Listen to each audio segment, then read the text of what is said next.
عمر رضی اللہ تعالیٰ عنہ روایت کرتے ہیں کہ زید بن سعنہ نامی ایک یہودی تھا جس کو حضور نے قرض دینا تھا۔ آقا کریم علیہ السلام دو جہاں کے مالک ہیں،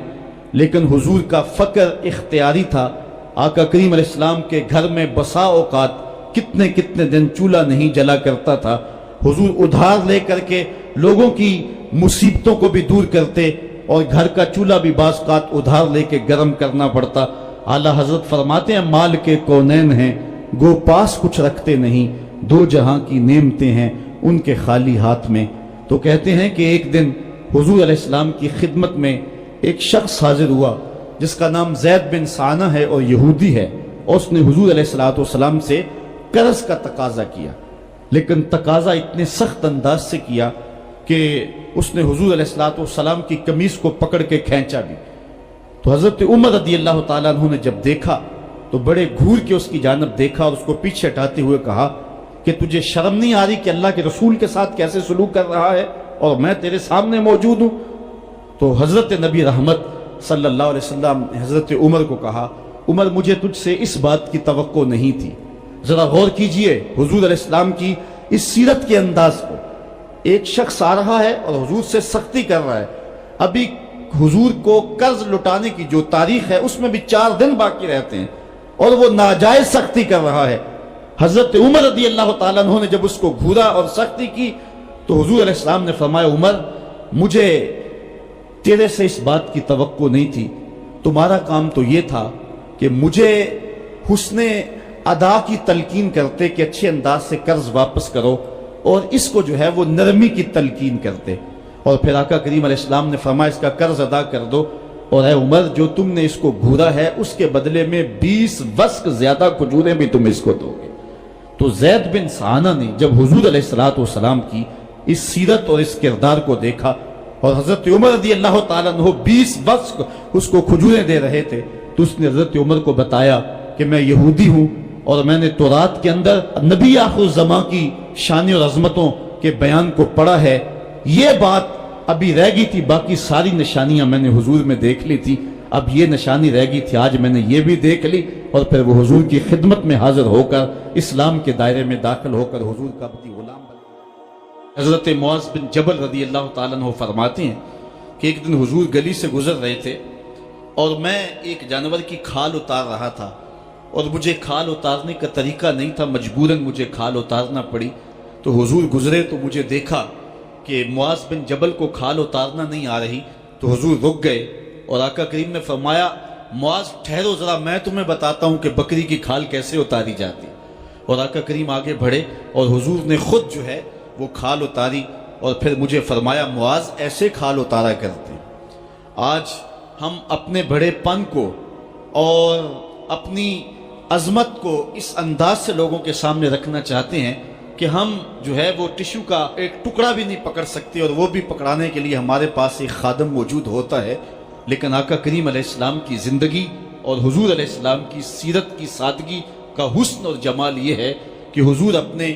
کپڑوں کو خود مرمت کر لیتے ہیں اور اپنے دیگر کام خود کرتے ہیں اور بطیب خاطر کرتے ہیں، اور اس میں کوئی چیز اپنے لیے شرمندگی کی محسوس نہیں کرتے ہیں۔ حضرت حسن رضی اللہ تعالی عنہ حضور علیہ السلام کے نواسے بھی ہیں اور آقا کریم علیہ السلام کی صحابیت کا شرف بھی پایا ہے۔ کہتے ہیں کہ کانا یجلس علی الارض، حضور علیہ السلام کی سیرت یہ ہے کہ حضور زمین پہ بیٹھ جاتے تھے، زمین پر بیٹھنے میں حضور شرمندگی محسوس نہیں کیا کرتے تھے، اس کو اپنے سٹیٹس کے خلاف نہیں سمجھا کرتے تھے، زمین کے اوپر حضور بیٹھ جایا کرتے تھے،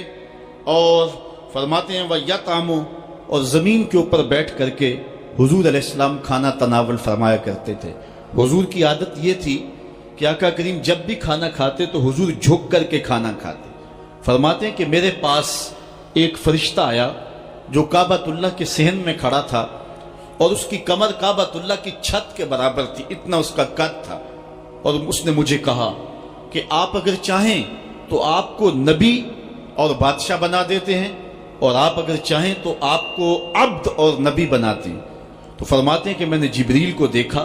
اور جبریل مجھے اشارے سے تواضع کا حکم دے رہے ہیں، تو میں نے عرض کی کہ میں نبی اور عبد بننا چاہتا ہوں۔ تو جب یہ بات حضور نے کہی تو فرمایا عائشہ اگر میں نبی اور بادشاہ بنتا تو یہ جتنے بھی پہاڑ ہیں یہ سونا بن کے میرے ساتھ چلتے، لیکن میں نے اس بات کو اختیار نہیں کیا۔ اور اس کے بعد حضور علیہ السلام جب بھی کبھی کھانا کھاتے تو حضور جھک کر کے کھاتے، جس طرح مالک کی دہلیز سے خیرات ملتی ہے اور کوئی خادم اس کو جو ہے وہ شکرانے کے طور پہ جو ہے وہ انتہائی عجز کے ساتھ کھاتا ہے، ساری زندگی حضور نے کھاتے اور پیتے ہوئے تکیہ نہیں لگایا،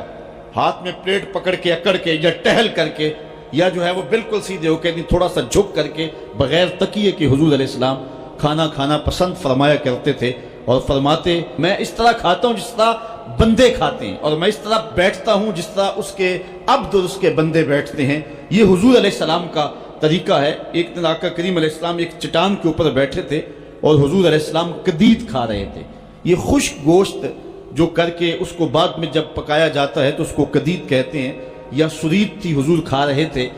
تو ایک خاتون وہ گزری اور اس کے بارے میں اہل علم کہتے ہیں کہ وہ بڑی زبان دراز تھی اور وہ مردوں کو بھی ایسی ایسی باتیں کرتی کہ لوگ جو ہے وہ اس کی شر سے بچا کرتے تھے۔ تو اس نے کہا کہ آپ تو ایسے کھا رہے ہیں جس طرح کے عبد کھاتے ہیں۔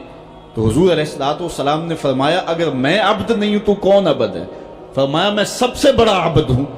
تو جب یہ بات سنی تو اس کے قدم رک گئے اور اس نے حضور علیہ السلام کی خدمت میں عرض کی کہ حضور آپ پھر اکیلے ہی کھا رہے ہیں، مجھے بھی کھلائیں۔ تو حضور نے ایک لقمہ اٹھایا، فرمایا لو تم بھی کھا لو۔ تو اس نے کہا یہ نہیں، بلکہ جو آپ کے منہ میں ہے میں وہ کھانا چاہتی ہوں۔ تو حضور علیہ السلام نے اپنے منہ کا نوالا نکال کر کے اس کے منہ میں ڈال دیا۔ تو کہتے ہیں کہ اس کے بعد کبھی بھی اس کی زبان پر کبھی فحش بات آئی نہیں تھی۔ حضور کے جوتے کی وہ برکت تھی اور اس کا وہ فیضان تھا کہ اس کے اندر ایسی روشنی ہو گئی۔ پہلے وہ سخت لعان تھی، گالیاں دینے والی تھی اور فحش گفتگو کرنے والی تھی، لیکن حضور علیہ السلام کے جوتے کی برکت سے اللہ تعالیٰ جل شانہ نے اس کی زبان کو حسن بھی دے دیا اور جمال بھی عطا فرما دیا۔ تو حضور علیہ السلام کی عادت تھی کہ آقا کریم زمین پہ بیٹھ کے کھاتے، جھک کے کھاتے، فرماتے میں ایسے کھاتا ہوں جس طرح عبد کھاتے ہیں۔ وَيَلْبَسُ الْغَلِيظ، اور آقا کریم علیہ السلام موٹے کپڑے پہنتے تھے، باریک ترین کپڑے پہننے سے حضور نے گریز کیا ہے۔ اور یہ وَيُطِيلُ الصَّلَاةَ، اور حضور کی نماز لمبی ہوا کرتی تھی۔ وَيُكَسِّرُ الْخُطْبَةَ، اور خطبہ حضور مختصر فرمایا کرتے تھے۔ وَلَا يَانِفُ أَن يَمْشِيَ مَعَ الْأَرْمَلَةِ وَالْمِسْكِينِ فَيَقْضِي لَهُ الْحَاجَةَ، اور حضور علیہ السلام اس بات میں کوئی شرمندگی محسوس نہیں کیا کرتے تھے کسی مسکین، کسی لاچار،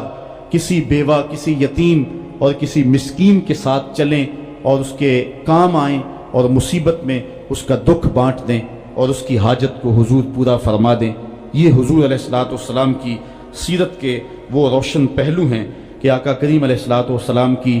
سیرت زمانے کے سامنے ایسا نور بانٹتی ہے، ایسے اجالے پھیلاتی ہے۔ ایک شخص نے حضور علیہ السلام سے وعدہ کیا کہ آپ یہاں رکیں اور میں ابھی آتا ہوں، تو آقا کریم علیہ السلام اس کے انتظار میں وہاں رکے۔ 3 دن گزر گئے اور وہ نہ آیا، چونکہ حضور وعدہ کر چکے تھے کہ میں تیرے آنے تک یہاں رہوں گا۔ تیسرے دن اس کو جا کے یاد آیا تو وہ واپس پلٹا، تو آقا کریم نے جواب میں صرف اتنی بات کہی، آپ نے فرمایا یا فتح قد شککت علیہ،